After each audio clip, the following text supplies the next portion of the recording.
This content is for informational purposes only.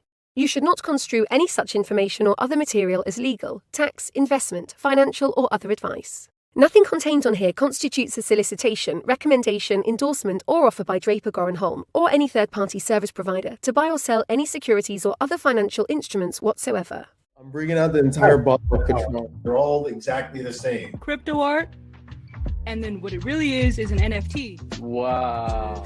Eddie wants to slap the bag.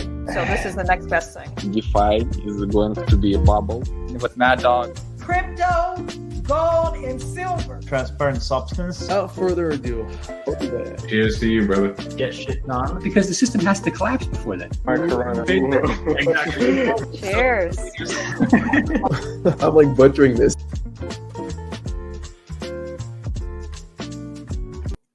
What is going on, BB Nation, my boozers? How's everyone doing? How's everyone feeling? Another Tuesday, session 49, I think, of Blockchain and Booze. I already see people piling into the comment section. Let me know where you're from. What are you drinking? What's on the menu? How drunk you are already, I hope. Guys, we have a very, very exciting session today with a very special guest that I've been looking forward to interview on the show for some time now. But before I introduce him, shout out to Cointelegraph for live streaming this. Shout out to Blockchain Radio for syndicating this. And my name is Adam Levy. I'm the host of Blockchain and Booze, the one and only Blockchain and Booze show. Part of Draper Goren Holm. We're an early stage venture fund and studio investing in the best and the most amazing blockchain startups in the industry. I don't want to take too much time because we got a really cool guest with us. His name is Jeremy Gardner. Some call him the Gonzo Gardner. Others call him the Bitcoin Booster. I hope that's a great intro, Jeremy. Welcome to Blockchain and Booze. Cheers, my guy. How you doing? Cheers. Thank you for having me. I'm honestly surprised you didn't have me sooner, given that my reputation is so tied to blockchain and booze. So. I know. Now we're here. We're ready to go. What are you drinking? I've got the Balvenie triple cask scotch. It's my favorite scotch in the world. They send me a free bottle every once in a while. But that's not why I drink it. Geez, maybe we got to get a Blockchain and Boost sponsor here. Was that a shameless plug? Well, I kind of hope they see it so they never remember to send me another bottle.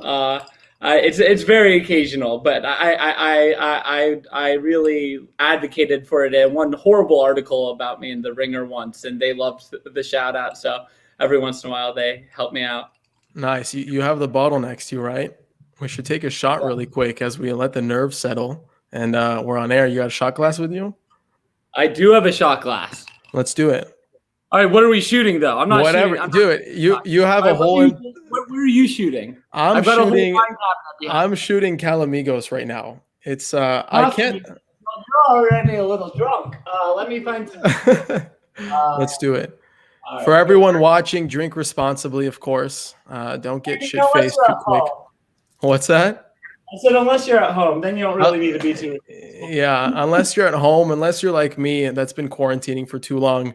I've managed. You've been in Miami, right? You've been in and out of LA. I left Miami at the beginning of the pandemic. This is a tall one. I left Miami at the beginning of the pandemic, did an RV trip across the country for 2 weeks, and landed in LA. So I just moved into my third home in LA. The Crypto Castle Chronicles have been quite intense. I saw that on your Instagram. But here, cheers to being on the show. Thank you for being here. All right, that was great. All right, Jeremy, you're in LA right now, right? As you said. Okay, LA's your home base, right? LA's where you're from. Where are you from originally? No, I'm from a small town in Western Massachusetts, actually. Okay.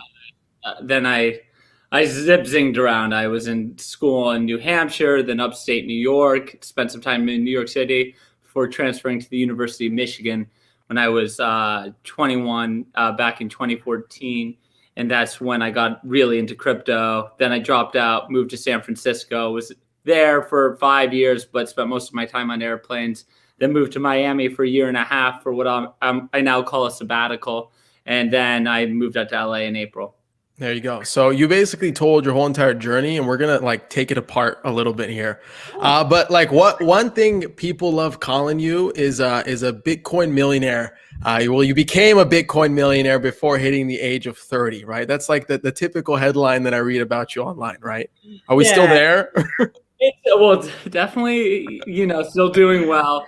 Definitely a mischaracterization, though. I mean, I built one of the first applications on Ethereum, Augur. So my wealth came from Bitcoin, came from ETH, came from Augur. I'm really sad to admit it, or just ashamed to admit it, but I made a good amount off of XRP. That's the only time I've actually ever sold crypto.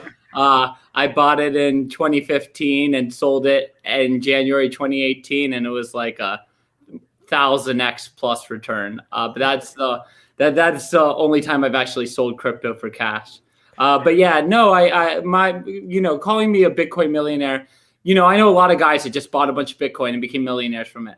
I spent, my career building stuff. I started the Blockchain Education Network. I started Augur. I was an entrepreneur in residence at Blockchain Capital. I started a distributed magazine, started a software company called Sava, launched my own venture fund. And, my wealth didn't just come from Bitcoin.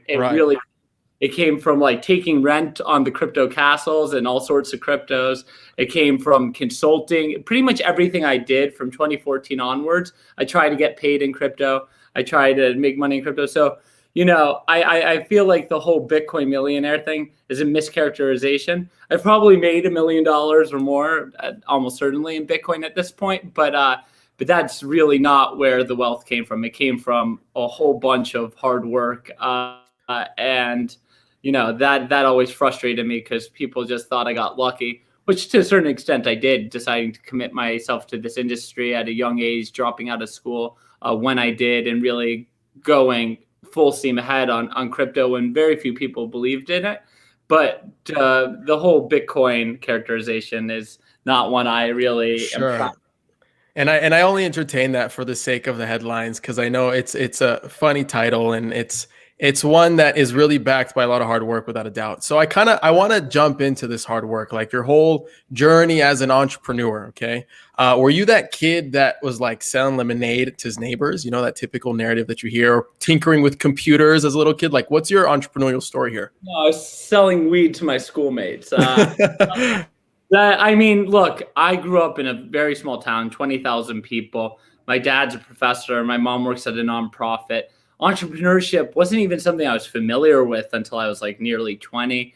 Startups weren't on my radar. I was always interested in tech, but like I was like a deadhead, stoner, dropout. I got arrested a bunch as a teenager. Like I was definitely entrepreneurial, but no one identified my entrepreneurial tendencies as that. Like, when I was 12, I was buying like shitty video games in bulk off of eBay and reselling them individually on Amazon. Like that was entrepreneurial, but no one saw it as that. They just thought I was trying to make money. My parents are like borderline Marxists. So it wasn't something that was really advocated for in my family. So then you kind of told me a little bit about you going to school, right? And I read online that you went to where? I went to a few schools, yeah. And I read that you dropped out twice. Yeah, right? so it was complicated. So I got kicked out like 4 weeks into my freshman year after getting kicked out of high school 3 months before graduation. But then I went back to the school I got kicked out of, was there for almost 2 years, really got my life together at that point. Like it was the first time I really didn't feel like a total fuck up. And I was getting good grades. And in a story that just takes too long to recount on a podcast that has nothing to do about this, I was put into a situation where I was almost kicked out for like a really ridiculous reason, but pretty much was told I couldn't study what I wanted to study as punishment. And I was like, my parents are not paying for me to go to school, not study what I want. So I dropped out, demanded they give my parents their money back. They did. And then I sold a lot more weed. And then I ended up transferring to the University of Michigan, like I said, in the winter of 2014. So yeah, you can call that dropping out. My hand was kind of forced. But then 9 months later, after getting real deep into crypto, starting the Blockchain Education Network, meeting Joey Krug, my co-founder of Augur. We dropped out of school, not actually to work on what would become Augur. That came a month or two later. We were actually working on a point of sale startup for crypto. Okay, cool. So, and like what I found really funny, one of the biggest things, and this is in your bio too, like your blockchain education network, right? One, you're the type of person that takes me, obviously, you go against the grain, you try new things, you're an innovator in your own respect, right? And then you have the traditional education system, right? Here you are bridging from the traditional education system and opening up your own education system, trying to educate the masses on crypto. Talk to me more. Well, the problem every startup I've ever created, every venture I've ever backed, generally solves a problem that's either in my life or it's a really tangible problem I see in others. I hate startups looking for a solution. The Blockchain Education Network solved a very simple problem. Back in early 2014, you're talking January, this is right when Mt. Gox was imploding, Charlie Shrem was going to jail. Back then, there were not educational materials or resources on crypto. There were a handful. Like I remember I watched, the way I learned about Bitcoin was from a Udemy course narrated by Charles Hoskinson. But there weren't really that many resources. And what I discovered very quickly was that there were these Bitcoin clubs. There was one at MIT, one at Stanford, one at Michigan. And we were all trying to educate other young people about blockchain technology, give presentations in school, educate local businesses. And there weren't the resources. And so what we did was, I proposed to these other clubs was, why don't we all collaborate, create this network and all share resources? And little did I know, within 3 months, I'd have an incorporated nonprofit, and we'd have over 100 chapters in 20 plus countries on every habitable continent of young people really just trying to collaborate, connect. And all these incredible startups have come out of the network. But I think its role in the industry has changed a lot, because now I think it's like 80% of top tier colleges have courses on blockchain technology and Bitcoin. There are all sorts of books, textbooks, resources on the technology. And now it's more about the networking, finding like-minded folks to start startups with, to learn how to trade with, to, just share a passion like any sort of college club would. But it felt much more existential at the time. And obviously, so many young people that join our organization then go on to get jobs in the space. And the organization is such a great tool for connecting young people with with potential jobs, and to get them to go to events like conferences. We get them free tickets. But back then, it felt like this very pressing need. Yeah, it's a lot. It's a lot of how I got started in the space. When I was studying at my university, there was a very, very small community of Bitcoin advocates, blockchain advocates on campus, to the extent where the university didn't even offer any resources in terms of career advice, career advancement, or anything like that.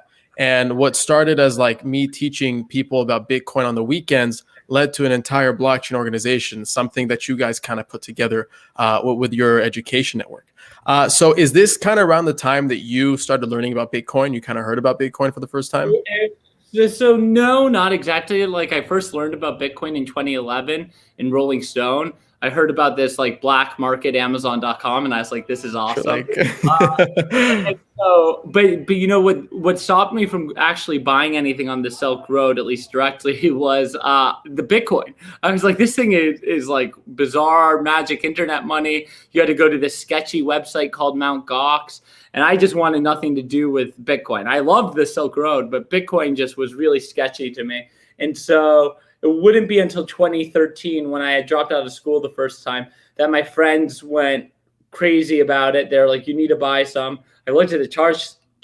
It was like $200. Looked like there was this insane buy demand. So I bought a bunch. It went up to $1,000, and I was like, I'm getting out.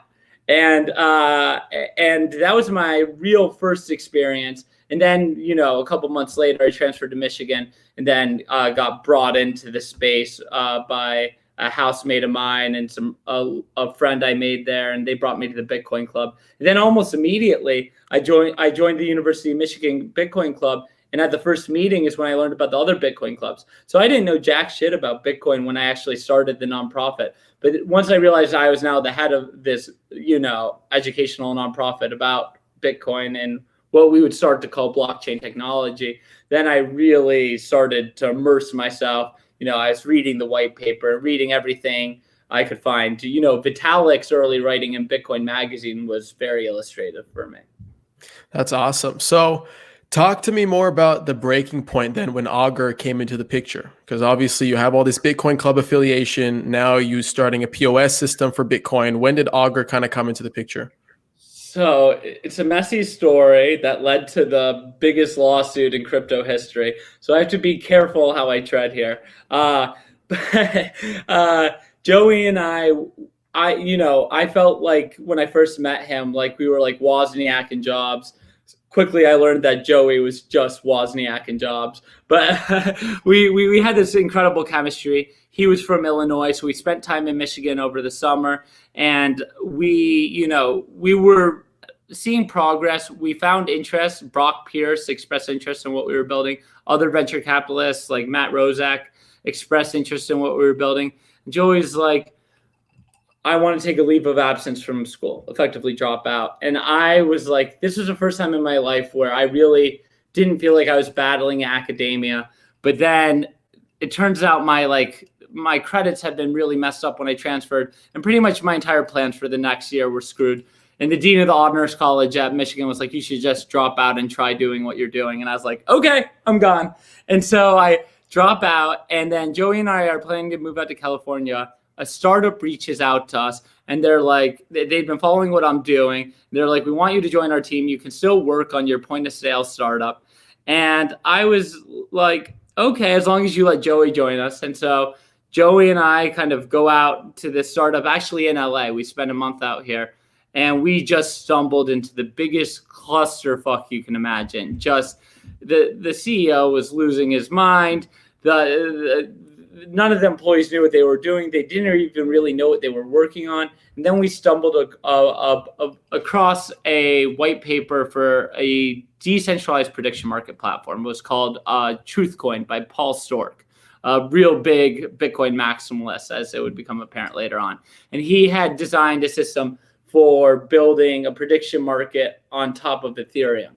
And so that's what initially we really were excited about. I had used prediction markets in trade back in 2008 and 2012 as a teenager, made a bunch of money betting on presidential elections. And then InTrade had been shut down. And I was like, this is a great use case for decentralization. Now, back in 2014, there was the first wave of decentralizing all the things had taken place. That was like one of BitPay's mottos. And frankly, I didn't see the need to decentralize all that many things, but prediction markets made a lot of sense. And so we decided this was something we should do. LA wasn't the place to do it. We decided to move to San Francisco. We kind of usurped the CEO of the company at the time, created a new organization called the Forecast Foundation, which would create Augur, and the rest is history from there. So with that history comes all these houses that you kind of put together, the crypto houses, right? That's exactly which right. You had some of the top people and top builders in crypto build, and kind of create cool shit. Like, tell me more about that. Yeah, it's so funny. I mean, the crypto castles are so tied to my identity, and yet to me, they've always just been my homes. It's something I've embraced more recently as like a real brand. I've gotten the trademark for it. But, when we moved to San Francisco, the house we were supposed to move in fell through. So we ended up moving into this 2-bedroom, dingy basement apartment for 6 people. And I jokingly called it the Bitcoin basement. And, everyone kind of thought that was cute. And so when we ended up having enough money to get a larger home, which was just a 3-bedroom townhouse in San Francisco, it was nothing remarkable, but had these sweeping views of San Francisco, I once again jokingly called it the crypto castle. And it really felt like a castle after the basement. But I didn't really mean for it to become much more than a way to kind of just identify our home. Back then, there weren't many gathering places for crypto enthusiasts. It was a very small community. So to have a place where we could do cookouts, to go after meetups, it was really nice. And so, I added it to Google Maps. I created a Facebook page. I stupidly didn't create the Instagram or Twitter. So now I'm using my trademark to get those handles from Twitter and Instagram. But it was just this like kind of fun thing that didn't really mean much to me, but to so many others, especially from abroad and afar. It was like this beacon of hope in the industry where all these brilliant folks in crypto were coming and hanging out, sleeping. Vitalik would sleep on our couch or in the bunk beds. Like, we would have Bram Cohen there. The one night that Bram and Vitalik hung out there at the same time was one of the most fascinating conversations I've ever witnessed. Robin Hansen, who's like the father of modern prediction markets, came and stayed there. But pretty much dozens of the top CEOs today have been through the crypto castles, whether in San Francisco or Miami or here. And it is a remarkable brand that I've never really considered a brand until recently. It kind of feels like the Soho House to some extent, except for like. It's so much more intimate. It's so much, it's exclusive in that it's very well curated, but there are no qualifications beyond being like an ambitious, interesting person. And, I think that openness is what makes it so remarkable. The notion of exclusivity is not something that I indulge in at all. It's something that's mandated at this point due to the popularity and interest in the home. But frankly, I like the idea of an environment where anyone that has something to contribute can stay or be a part of. And that's kind of like segues into this one you just launched in Hollywood, right? I saw that you posted it on your Instagram. So like, how does that work? Same vibe? Like if you're a member at the Miami one, you're a member at the Hollywood, like how does that work? Because now I'm considering it. We got the former, if you're into like TikTok or Instagram, we got the former Clout House, Face House, Hype House. Oh, okay. Passed around more times than COVID. I mean, it really, it's one of the, it's like back in 2015, the Hollywood Reporter called this the most notorious party house in LA. So this is a very storied home. It's actually the first home, I told this to the owner, where I actually think I can elevate the home's reputation with the neighbors and the cops rather than diminish it, which has been the case with all the other houses I've had, simply because we are going for a more elevated, thoughtful vibe rather than, what these TikTokers have engendered. Yeah. But yeah, it's similar in that, I am constantly cultivating a group, an audience of people that is diverse and fascinating and just, allows for the ideation, inspiration, and co-creation that I've always strived for with these homes. But, if you want to actually stay here, if you want to be a member, it costs a lot because a house costs a lot. I'm not trying to make money on these homes. I never have. I'm just trying to not pay money if I can. And do you own these homes? No, I just lease them. Okay, you lease them. No, Yeah. Super cool concept. I'll have to swing by at some point. Yeah. I mean, we have an open door policy for, folks that, we know and want to just come through. It's just, if you want to stay here, the bar keeps on getting set higher just due to the demand and the cost of the homes that I'm renting. Amazing. So, okay. I want to kind of jump into the industry side of things. Okay. NFTs, particularly non-fungible tokens. It's the hottest topic right now in crypto. A lot of people are making a lot of money. A lot of lives are being changed. What's your view on NFTs? Like, where are you? Are you buying? Are you an art collector? Like, how are you kind of playing with the space? So 2.5 years ago, I made a tweet that I just dug up, and I said, in 3 years, NFTs will be the most broadly owned crypto asset besides Bitcoin. And I may have been a bit premature. We've got about 6 months to tell. But NFTs are one of the best catalysts I've come across in, 7-8 years in this industry for the mass adoption of crypto assets. you don't need to understand like scarcity. Well, you have to understand scarcity, but you don't have to understand like the immutability of a blockchain. And yeah, there we go. You don't have to understand crypto in the way it takes to understand Bitcoin or Ethereum. NFTs are digital trading cards, effectively.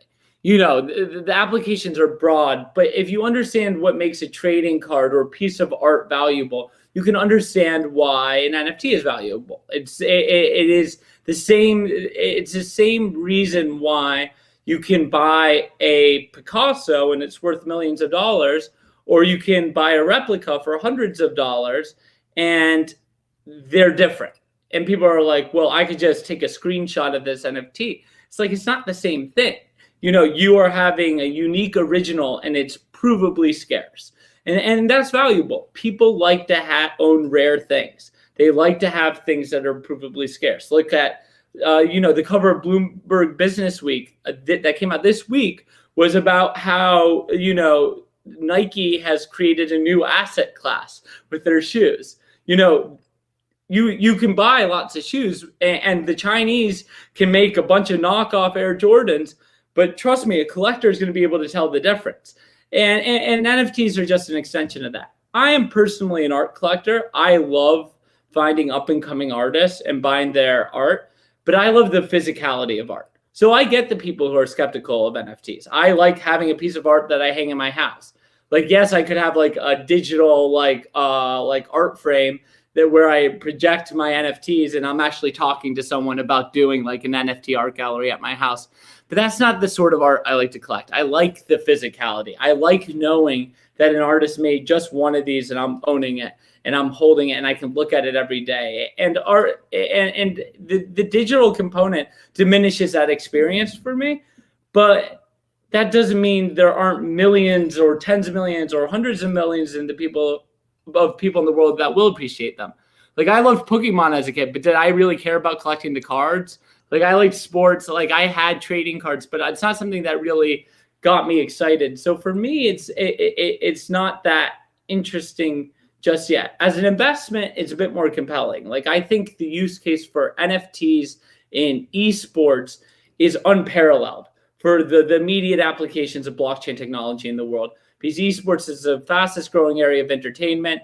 In-game collectibles is 100 million plus, if not multi-billion-dollar industry. If you look at Z-Bucks and Fortnite, you look at Counter-Strike, there are massive, World of Warcraft previously, massive in-game economies for virtual currencies that are supposedly rare, but game developers in theory can just always make more of them, making those, which has happened across lots of different games. And I think this is actually part of what inspired Vitalik to create Ethereum. If you look it up, one of the reasons why he was inspired to create Ethereum was because he created he got like a very exclusive World of Warcraft hammer or something. And then there was only supposed to be one or two of them. And then all of a sudden, the World of Warcraft developers just made a bunch more. And that's when he understood the value of Bitcoin. So, there is a real value in what NFTs present. I'm not currently buying any, but I am working with a couple of companies as an advisor and really trying to bring this to the public, because I've got a big name like music artists, entertainers, athletes, like one of the largest sports organizations in the world. I'm helping, peripherally right now, implement this technology, because it's this incredible way for creators or entertainers of different sorts to monetize their work. And in a digital world, it's very hard to capitalize, especially in a pandemic world. So I couldn't be more excited about what's happening, but I'm not collecting and I haven't really invested yet.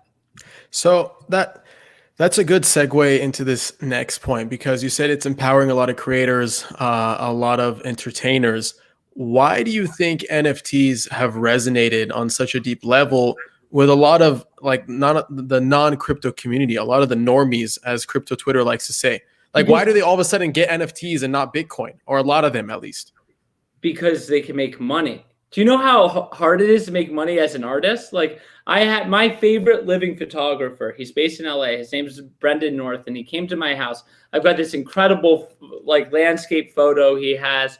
It's like so surreal. He creates these incredible portraits that are real like conversations about humanity. And Brendan came to me and he's like, I'm looking at all these artists I know, and they're just making a fortune right now on NFTs. Like, he makes a good income as a photographer. Like, it's hard to make money as kind of an artistic photographer. You know, this is a guy that's like decided not to like photograph for OnlyFans, even though he knows the sort of money he can make. But he has seen how artists are just creating incredible income streams. And perhaps what we're seeing right now is a bubble. In fact, I almost certainly believe it is.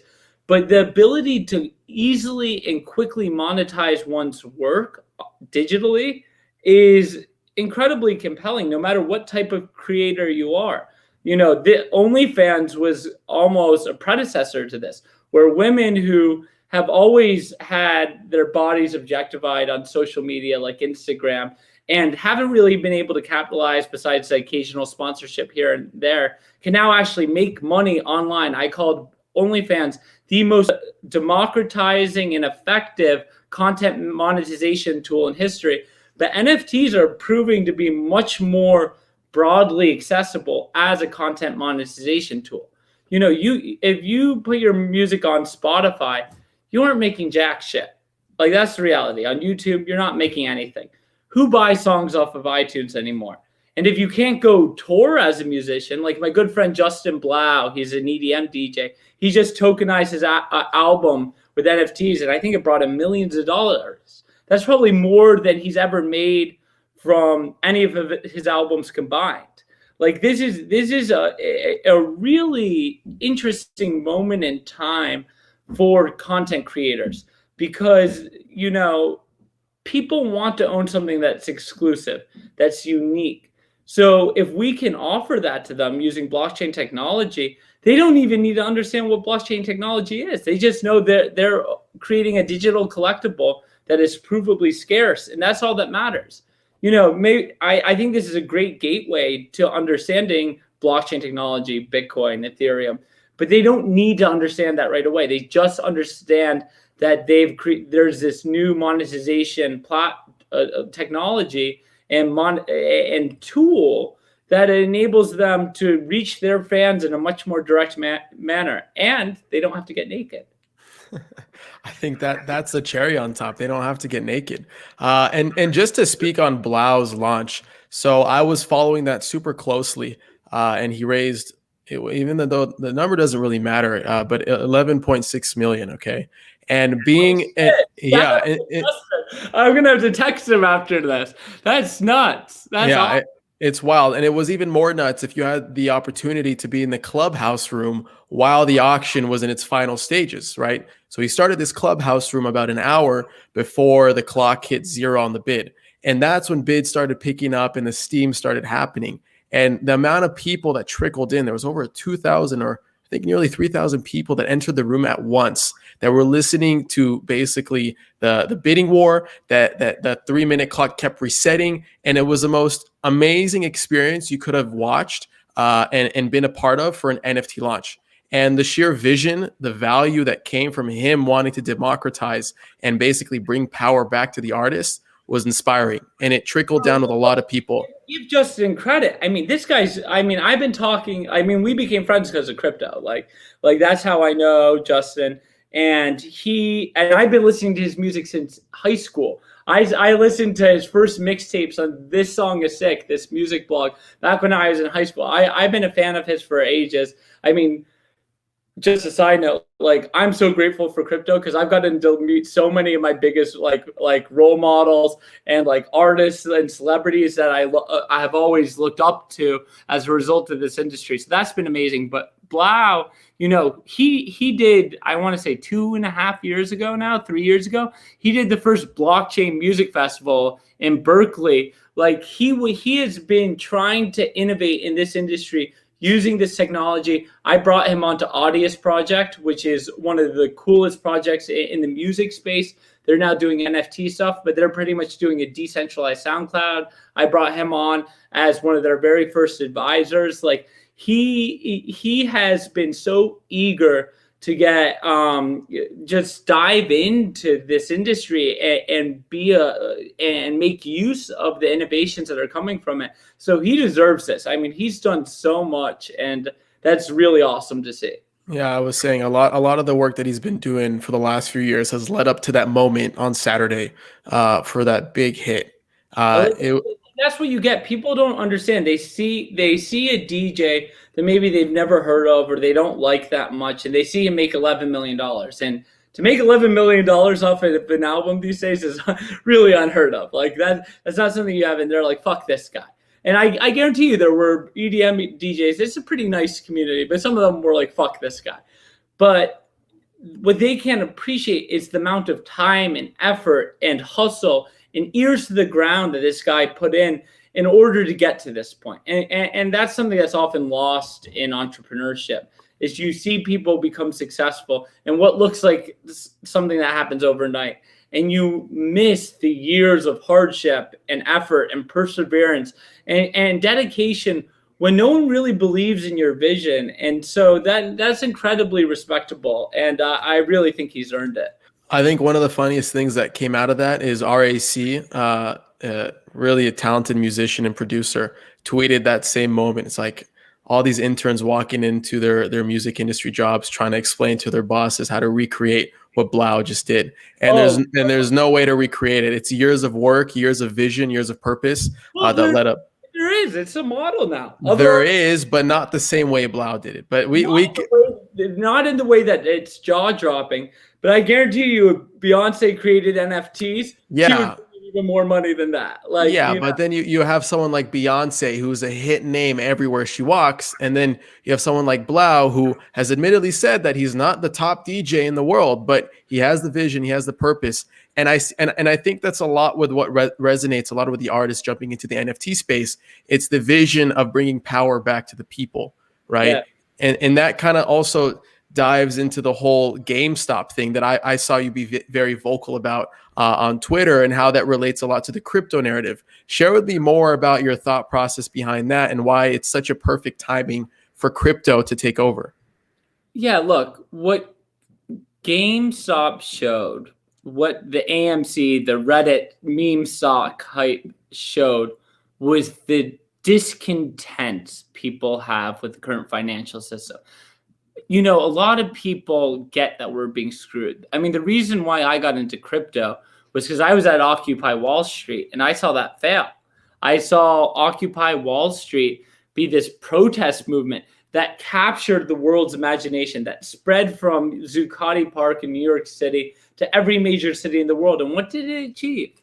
Not too much. My realization coming out of that was, to give it credit, enabled people like Bernie Sanders, Elizabeth Warren, AOC to really have a voice in the political discourse.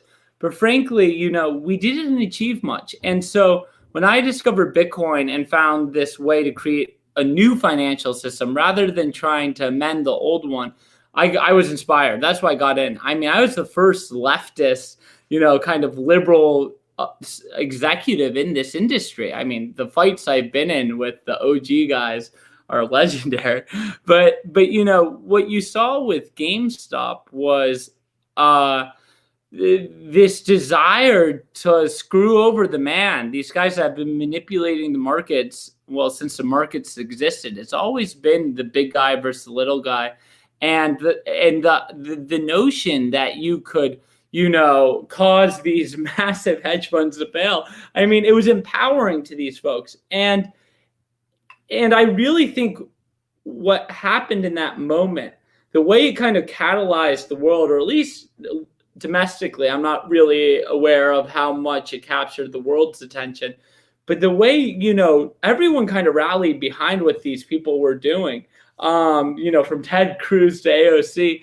I think it's an indicator that, the status quo doesn't work for people. when GameStop got halted, when Robinhood stopped the trading, it demonstrated the limitations, even when you have like this massive rally of, thousands, if not millions of just everyday guys, just like, and women, buying this stock. But then seeing how they can just be hampered by the powers that be, no matter what Vlad from Robinhood says, there was something going on somewhere that stopped Robinhood. And seeing that, it's really a testament to the potential of decentralization. And I think that was the moment when the stock was halted, when Robinhood stopped the buying of the stock and only enabled the selling. That was the moment when so many people were like, okay, I get why Bitcoin exists. I get why blockchains exist. And I kind of almost cynically, semi-seriously quipped that, like, this GameStop rally has done more for crypto than anything us evangelists have ever done, because it was this moment in time where people truly understood the limitations of Wall Street, contemporary financial markets, and saw that there is this alternative here. And so that excited me. And I think, I said shortly after that, this is the moment that the retail rally in crypto is going to begin. Because for the most part, until that point, it had really been institutional adoption. And within 2 or 3 weeks, you saw $500 billion pour into the markets. I'm not saying they're totally correlated, but there has to be some overlap. There has to be some similarities, because that whole bring the power back to the people, let the little guys take over, was a perfect example of what happened during that time, and the narrative that Bitcoin has been preaching since day one. And just to kind of jump back into the whole NFT thing, do you feel like it's very similar to the bubble that we had in 2017 with all the ICOs? Do you think the energy is very similar to how people are responding to NFTs? Yes. So I don't think the rally in crypto is similar to what we had in 2017, where it was really driven by ICOs. But the rally in NFTs is very similar. I was talking to my friend Olive Allen. She's this OG NFT chick. Like, she's been in NFT since they existed. New York City based artist. She's such a badass. And I called her and I was like, I'm just reaching out because I was where you were in 2017. I had started one of the very first ICOs with Augur. You did some of the first NFT stuff. Your phone must be ringing off the hook. Like, all these people trying to get rich quick. And I was like, let me know if you need anything, because I've been there.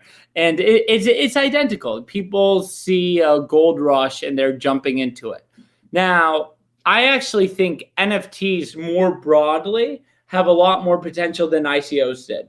When we did Augur, it was out of necessity. We created the first ever utility token, but we didn't want to. And I didn't actually see back then when we created it, the need for that many utility tokens in the world. And to this day, I don't. I think most of the tokens that were created in that ICO rush were just absolute trash, 99%. Whereas today, the NFTs I see being created, they actually all do have some value. If you like the art of the person you're betting on, that inherently makes it valuable. But I think some of the prices being placed on what's being bid on are a bit outrageous. I think it is a bubble that will pop. I think, there will, I think the value of a lot of these NFTs will drop dramatically. But I think NFTs are here to stay in a way that ICOs were not. Yeah. So let's talk about that. Let's talk about bubble popping. You being the predictions guy that you are. When are we predicting a bubble pop? What are we looking at? Are we looking at a few months? Gary Vee says 6 to 12 months. Gary Vee doesn't know what the hell he's talking about when it comes to crypto. I like Gary Vee, so I hope he doesn't hear that. But look, there's so much momentum right now. Like, given the conversations I'm having with some of the most influential athletes, artists in the world, it's not going to end today or tomorrow. Whereas I felt that way with ICOs. I felt like it could happen at any moment. But it could be a month from now, but it could also be 12 months from now. It could also be a very slow popping where the prices just slowly go down because there's so many NFTs, there's so many assets, and there's so many interesting people creating these NFTs where like maybe some NFTs don't go down. So I don't see the correlation existing where they did with the ICOs or with the liquid crypto assets where like the whole market goes down at once. You could see a lot of NFTs not raising as much, you know, some not trading as high as they were. But then, you know, a Beyonce does one and it's still just as big as before. You know how a rising tide raises all ships. I think there isn't going to be a lowering tide that lowers all ships. I think it's going to be more sporadic. I don't see there necessarily being a collapse per se. I think the bubble will pop more slowly. But like I look at a lot of these artists that are raising obscene amounts and I'm like, this is just bad art. Like who wants this other than it's being hyped? Two things, two LinkedIn comments. All right. Art is subjective. Okay. Just to counter that and make it interesting. And art's value is based on the end consumer. Right. So if Iwosius, one of my favorite artists right now, 18-year-old artist, he's killing it, like making some of the coolest art that I've seen in the marketplace. Is someone just going to be like, wait, I want to pay 20% less, 30% less for this now because the bubble has popped? Like, how do you envision that rolling out? Yes. It's just like graffiti art. So graffiti art had this massive boom in the mid 2010s. So the last decade. And, you know, prices were just obscene. Like Banksy. So here's an example. Banksy will always be valuable. He is established as the top graffiti artist in the world. And no matter what happens with the rest of the market, people are going to place a high premium on his art. So there's certain artists that can really just command a high asking price no matter what. But then what happens is, and what happened in the last decade was that there were all these up and coming graffiti artists. They were all going on Christie's and Sotheby's and commanding obscene prices. And then one day people were like, you know what? Most of this isn't that good. And you have to separate most of this from all of this. You know, it's not like crypto where all of it goes down at once, but you can assume that, like, look, most of these artists remind me of Tumblr art, like or Pinterest art. Like it's this cool kind of graphic design, surreal, like interesting art, but it's this stuff that's been around for a long time and never sold for shit. You know, it's just yes, art is subjective. Yes, it's determined by consumers, but I think consumers will soon realize that they have a friend that can make this art as well. And, you know, it will just buy their friends' art. Like, look, I've never paid more than, like, I think $2,500, $3,000 for a piece. And people come into my home and they're like, holy shit, I love the art here. Like the artists that have sold art to me have all made thousands, if not tens of thousands of dollars because I've identified them as being talented early on. And, you know, talented artists will always find purchasers for their art. But whether they can yield hundreds of thousands of dollars for their art is an entirely separate matter. The art world is very opaque, and I'm sure there are a lot of art collectors and galleries and auction houses in the world that are appalled by what's happening. But that doesn't mean this isn't sustainable for the time being. I just think more big names need to come in. Like that's what sustains these rallies is when people that are unanimously accept as good, whether it's the Beyonce or like Diplo or like, you know, my buddy like Mike, who I'm sure will be reaching out to me in the next couple of weeks, come and say, you know, I want to do an NFT or, you know, pro athletes. Like Tony Hawk, who's become a good friend of mine, you know, he's doing an NFT. And like, as long as these guys keep on doing them, they're going to sustain the market at least to a limited extent. But the thing is that this technology, it isn't ridiculous. Like like limited edition signed poster prints or albums, they go for a lot of money. Like, so the fact that we're digitalizing that will allow this technology not to be seen as a fad like ICOs were. And the key component of this is the pairing of the digital natures of NFTs with physicality.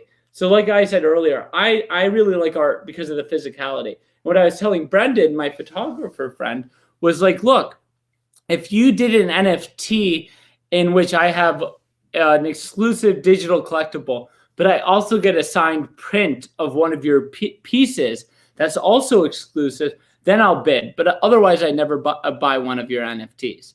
And so the pairing of physicality with the digital component, which makes bidding much more broadly available. Like the idea of like bidding on memorabilia, that was always very niche, but NFTs are making it mainstream. So if you compare physicality with the digital aspect of NFTs, then you've got something that has a lot of longevity. So I don't see it being a massive bubble bursting, but I think the prices that we're seeing right now for artists that aren't that established, I think those prices will come down, especially as bigger name artists, entertainers, and personalities get into this space. It will diminish the value of some of the newer artists that are commanding massive amounts right now. Yeah, and I think that's why I'm such a big fan of Ferocious. For example, he combines a lot of the digital with the physical, right? I remember seeing a tweet recently, like the first piece he sold was a jacket that he painted, right? And now that's kind of escalated to him doing an NFT drop on all these curation platforms and attaching now sneakers to them, or a physical painting or a guitar, right? So I think you're spot on with that. But outside of art, right, I'm in favor, and a lot of my belief echoes from Cooper Trooper, who's on Twitter, and DJ Blau, that the next wave of NFTs is going to see a significant impact on the music industry. And I think it's very evident with what DJ Blau just did. But what do you think happens beyond that? So we got to digital art. We're hitting music. What's the next thing that's going to see? Are we looking at like concert tickets? Like, what are we looking at here? I already said esports. That hands down, far and away. Forget art. Forget music. Nothing touches esports. You're already talking. Like I said, I don't have the numbers on esports, but esports, the in-game collectibles that are very localized today are worth hundreds of millions of dollars, if not billions. Like Fortnite, Z-Bucks are worth a fortune. So esports is where this is headed. Like not like I think within 3 to 5 years, esports NFT collectibles will be worth more than the entire art market does in that year. Like I like esports are the fastest growing area of entertainment. So a game like Fortnite or Pokemon Go will create NFTs for their in-game collectible items, for their skins, for the weapons. And then they'll create other games where you can transfer the NFTs between those games. And then all of a sudden, I see eventually there being a world where NFTs are interoperable between nearly all games. So that hands down to me is where there is just endless potential. Nothing touches it. But I think, if you think about the memorabilia market and you think about the collectible market, which are very intertwined, but whether it's for like art, history, like events, posters, concert posters, signed albums, why not? Like people that are huge fans of something or very passionate about something, it's so great to get a physical object that is this exclusive piece of memorabilia, but you can only show that in your home. What if you could have this digital component to it that you can show on your phone? Like, and what if there could be a really dynamic trading market for it? I mean, you look at games like whether it's Animal Crossing or Pokemon or for Fortnite or World of Warcraft. People love trading with other people that are passionate about the same things. So what I think this creates is a much more dynamic market for any sort of passion, any sort of a fandom. So it's broadly expansive, but wherever you have fans, wherever you have memorabilia or collectibles, you can have NFTs. And I think that that's where the world is headed. We live in an increasingly digital world and a very almost localized world. I mean, Balaji Shiravansan talks about this all the time. He envisions a world where people are in VR, they're online, they're in their homes, but they're less, social. They go out less. That's a world that I frankly am mortified by, and I hope isn't realized. But all the indicators are that people live in their filter bubbles. They live in much more isolated environments, and to be able to trade on your passions, not just trade on like stocks or companies or cryptocurrencies, but trade things that you love with other people that are equally passionate, and makes capitalism more fun. I love that. And I think that's a good place to end off. But before I let you go, I kind of want to ask you one more thing in terms of mass adoption, considering you're so big on education, right? You've clearly been in the space for a very long time, longer than most people. And I think with every wave of Bitcoin's new all-time high brings in a new flock of individuals into the space and curiosity. But because you've been since 2015, 2016, right? Even earlier, 2011, you've heard about it. 2015 to 2014 is when I really got it. Right. Are you happy with where the adoption is right now? Like, is this where you expected us to be in 2021? No. So if you don't know, I my main focus these days is on Made Man. It's a men's skincare company. And much of the reason why I, decided to leave the world of crypto. Now, I haven't left, obviously. I'm speaking to you. I tweet about crypto all the time. I have an investment fund in this space. But I was really, 2017 and 2018 took a toll on me.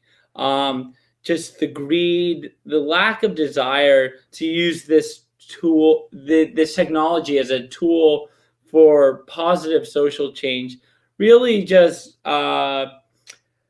it was really disappointing. The reason why I launched my own investment fund, Ausum Ventures, was because I thought there was such a need for investment in startups that really were focused on making the world better, social impact. So we were the first social impact fund in this space, maybe the last. But we, I've always seen, as I said earlier, I was the first leftist or liberal type in this industry to really run companies. And it was because I believed this was a technology that could really make the world better, create a more equitable world at multiple levels of value. And what's happening with NFTs is awesome.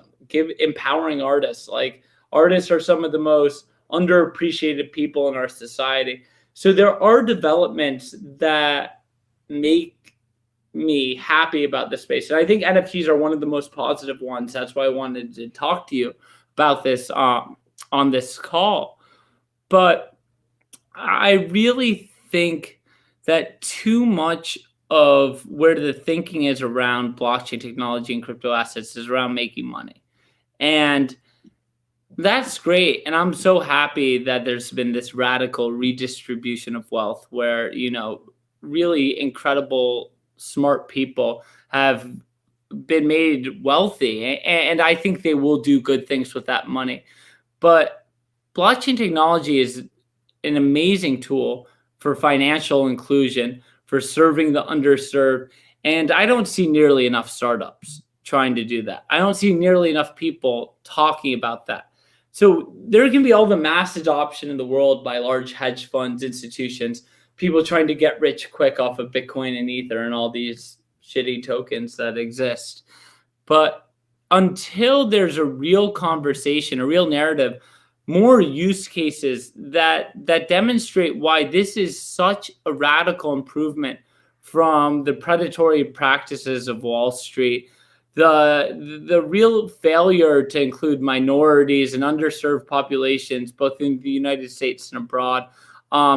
I won't be really proud of what this space has accomplished. I mean, it's remarkable to see the developments, but it's why I don't really indulge in the wealth that I've personally developed from crypto, and it's why it's pretty much all in my venture fund.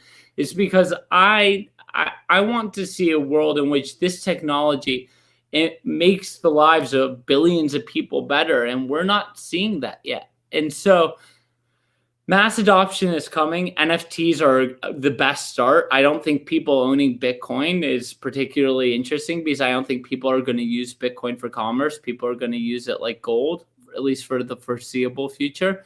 I think a lot of the applications that have been developed on Ethereum could make the world better, but we're not seeing them being adopted broadly.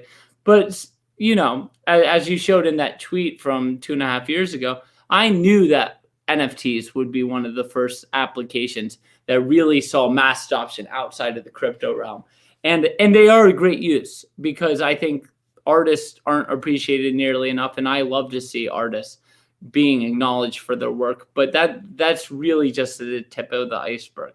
There are going to be mainstream financial applications that empower the poorest of the poor, the most underserved, the folks that will never be served by traditional institutions.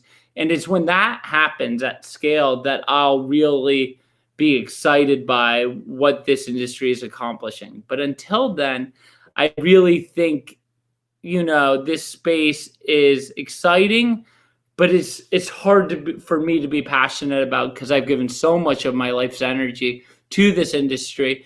And I'd much rather focus my energy elsewhere where I really think I can make an impact and then, help the entrepreneurs that I've invested in and have these sorts of conversations. But, I wish it was happening faster, the meaningful mass adoption. Amazing. So you guys heard it here first. Build something cool. Jeremy will fund it 100%. Isn't that right, Jeremy? Socially impactful. Yes. Socially impactful. Build something socially impactful, and Jeremy will fund it with Augur. Is it Ausum Ventures? Am I pronouncing it right? That's awesome. Right. Okay. Awesome. All right. I got 2 more questions for you, actually. Okay. Sure. Predictions guy that you are. Quick shot. Okay. Who is the next public company to buy Bitcoin? We just saw Tesla. Who's the next one? So based off of some recent disclosures, Twitter looks very likely. We all know Jack Dorsey's a big Bitcoin guy. Twitter looks very likely. I've heard from some sources that I respect that Apple, which has I think has the largest cash balance sheet in the world, could buy some. But my bet would be on Twitter right now. Okay, so Twitter, Apple. Give me one more. Who do you think is next? 3. I heard Oracle.